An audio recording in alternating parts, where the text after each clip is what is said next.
Ada teman-teman. Kembali lagi nih bersama saya di channel Tukang Spoiler. Nah, pada kesempatan kali ini admin mau ngebahas atau admin mau ngerekap film yang berjudul Jailbait. Sebelum lanjut ke videonya, admin mau ngingetin bahwa video ini adalah full spoiler content. Dan buat kalian yang belum subscribe, silahkan subscribe, oke? Bantu admin ke 1000 subscriber dan 4000 jam tayang, oke? Film dimulai dengan seorang gadis yang bernama Anna. Dan dia sedang memainkan cello di kamarnya. Kemudian, ayah tirinya yang sedang mabuk menyelinap masuk ke dalam kamarnya. Dan dia nafsu tuh ngelihat anak tirinya. Kemudian, ayah tirinya langsung tuh mengeksekusi si Anna. Tetapi, si Anna menendang ayah tirinya hingga terpental dan kepalanya membentur vas bunga. Dan ayah tirinya pun meninggal. Scene pun berpindah ke pengadilan. Dan si Anna ini dijatuhi hukuman 4-9 tahun penjara. Dan sesampainya di penjara, dia ditempatkan di sel dengan seorang tahanan yang bernama Genny. Nah, si Genny ini orangnya pendiam dan dia kutu buku banget deh. Pas malam hari, pas si Anna tidur, si Genny malah ngejadiin bacol nih. Aduh, rusak. Dia ngocek-ngocek sambil menatap ke arah si Anna. Tak lama kemudian, si Anna pun bangun karena mendengar suara desahan si Genny. Lalu si Genny pun berpura-pura tidur. Nah, pas di pagi hari, Anna dihampiri wanita yang bernama Cody. Dan si Cody ini mengajak kenalan. Lalu si Cody ini memaksa Anna untuk bergabung dengan gengnya yang ada di penjara. Nah, si Anna ini diancam dan dia diperingatkan bahwa kehidupan di penjara ini sangatlah keras. Nah, scene pun berpindah ke ruang makan. Pas Anna mau makan, dia pun diganggu dan dirayu agar dia mau masuk ke dalam geng si Cody ini. Akan tetapi, si Anna tetap menolak dan itu membuat si Cody marah. Lalu si Cody mendorong si Anna sampai jatuh. Dan pas si Anna lagi ngepel, datang tuh segerombolan geng lalu menarik si Anna masuk ke dalam toilet dan mereka memukulinya sampai babak belur. Anna pun dilarikan ke klinik penjara dan dia diperingatkan sama perawat, jangan cari masalah di penjara ini. Akibat kasus ini, si Anna dipanggil kepala penjara yang bernama Frank. Nah, si Frank ini menawarkan bantuan perlindungan di penjara ini dengan syarat si Anna harus melayani dirinya. Namun, si Anna pun belum mau dan si Frank masih melepaskannya. Anna pun kembali ke kamarnya dan dia menangis karena keadaan yang gak bisa dirubah. Dan si Genny pun berusaha menenangkan si Anna.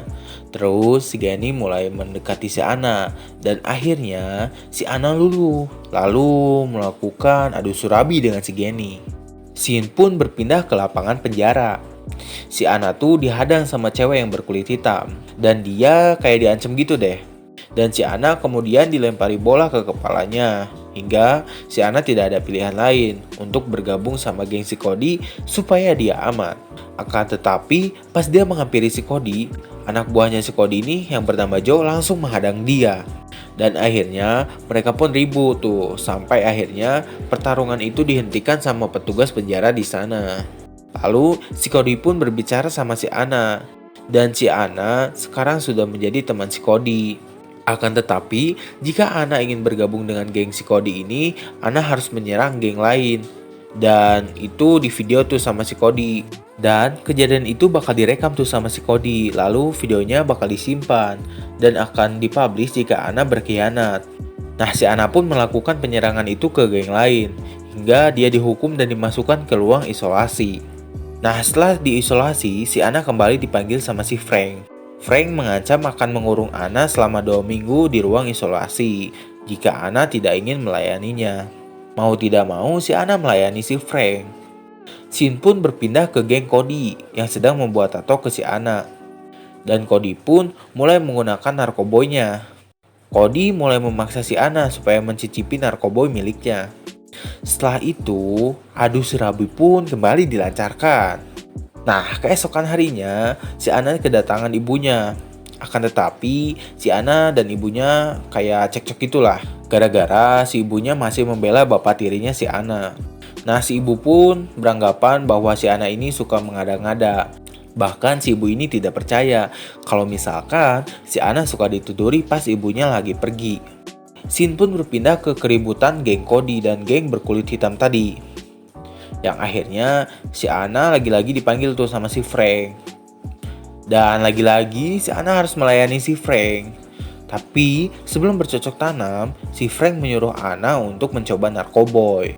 Dan akhirnya bercocok tanam pun dimulai.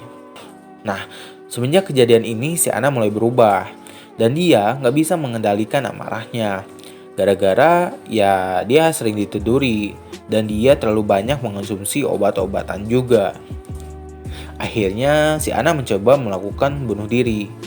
Namun itu semua digagalkan oleh petugas. Dan sekarang si Anna mendapatkan perawatan khusus karena dia salah satu napi yang berbahaya. Setelah itu si Anna pun dipanggil sama si Frank. Ya seperti biasa lah. Kalau udah ketemu si Frank, ngapain lagi? Kemudian si Anna pun mulai muak tuh dengan aksi busuknya si Frank. Dan si Anna pun mengadu tuh kepada suster penjara. Akan tetapi si Frank memantau mereka dari CCTV. Akhirnya si Frank memutuskan untuk membunuh perawat itu. Singkat cerita, penjara sedang mengadakan pementasan. Dan si Anna ini memainkan celonya. Dan setelah acara itu selesai, Frank menghampiri Anna. Dan si Frank ini mengiming-imingi kebebasan Anna di bulan depan. Dengan semangat, si Anna pun langsung melayani si Frank di panggung itu. Selama berhari-hari, si Anna tuh makin dibully sama geng si Cody ini. Karena si Anna ini sering jadi budak seksi Frank, makanya geng si Cody ini gak suka tuh sama si Anna. Akan tetapi, si Anna pun langsung menawarkan rencana untuk menghancurkan si Frank.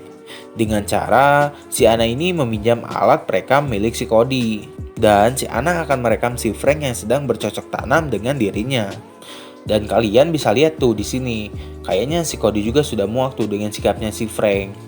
Dan singkat cerita, si Anna pun dipanggil kembali sama si Frank untuk melakukan adegan bercocok tanam lagi. Dengan hati-hati, si Anna pun mulai merekam. Kemudian pas di hari itu ada pengajuan bebas bersyarat jika tahanan memenuhi kriteria. Nah, si Anna pun ditanya tentang kehidupan di penjara. Pas giliran si Frank berbicara, dia tidak membela si Anna dan malah ingin si Anna tetap di penjara. Nah, buat kalian yang lupa, jadi si Frank ini pernah mengiming-imingi kebebasan di bulan depan gitu kepada si Anna ini pas yang waktu di panggung itu loh, yang mereka bercocok tanam di sana gitu. Nah, sebelum petugas menolak persyaratan bebas bersyarat, si Anna pun langsung menyodorkan alat perekam itu ke petugasnya. Dan dia langsung ngeplay videonya yang berisikan si Frank yang sedang bercocok tanam dengan si Anna. Kemudian si Frank pun langsung tuh mau ngambil alatnya. Akan tetapi, si petugas sudah melihat duluan videonya. Hingga akhirnya si Frank ditahan. Dan si Anna dibebaskan karena dia sudah membongkar kebusukan kepala penjara di sini, yaitu si Frank. Pas si Anna keluar penjara, ternyata ibunya sudah menunggu si Anna. Dan dia meminta maaf atas kesalahan dia kepada si Anna. Dia juga udah sadar tuh atas kesalahan bapak tirinya itu. Lalu, film pun selesai. Nah, buat kalian yang penasaran, silahkan deh tonton filmnya. Oke? Nah, mungkin segitu aja rekap kali ini. Semoga bisa menghibur. Dan buat kalian yang belum subscribe, gue ingetin sekali lagi, silahkan subscribe, bantu gue ke 1000 subscribers. Dan see you next video.